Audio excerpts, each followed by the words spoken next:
aya na mnasaba wa Ghadir ni zaidi ya kuwa ni tukio. Aya nzito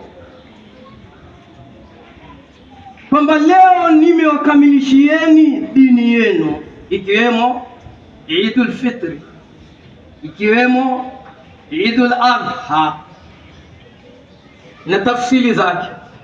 Leo nimewakamilishieni.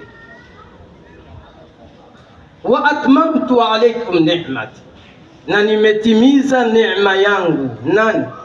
Ni'mati ni ya mutakallim. Almutakallimu man? Allahu azza wa jalla.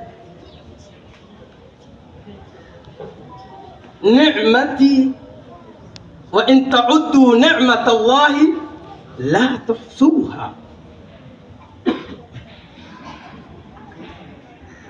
Sasa Eidul Ghadir min a'zami ni'ma bal akbaruha, ni katika neema tukufu zaidi, bali ndio kubwa zaidi. Hakuna neema zaidi ya Eidul Ghadir. Wa atmamtu alaykum ni'mati wa raditu lakum al-islam dinan, radhi zangu ile radhiyallahu anhu wa radu anhu, dhalika liman khashiya rabbah.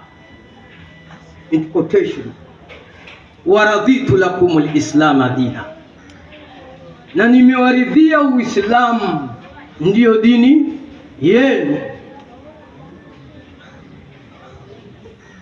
Tukio la Ghadir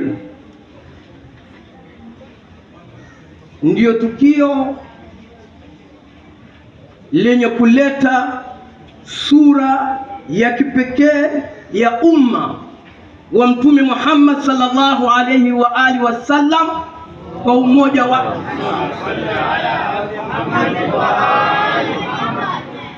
Umma Muhammad ni umma mmoja, na ni tukio la Ghadir ndio lifanye kazi hiyo ya kujumuisha umma wa Mtume Muhammad. Wa ila ni kama hivi tulivyo, wala hahitaji maelezo marefu. Makundi mbalimbali, madhhabi mbalimbali, fikra mbalimbali, misimamo mbalimbali. Ikuwa kumekosekana tukio la Ghadir, kulitokea nini siku ya Ghadir?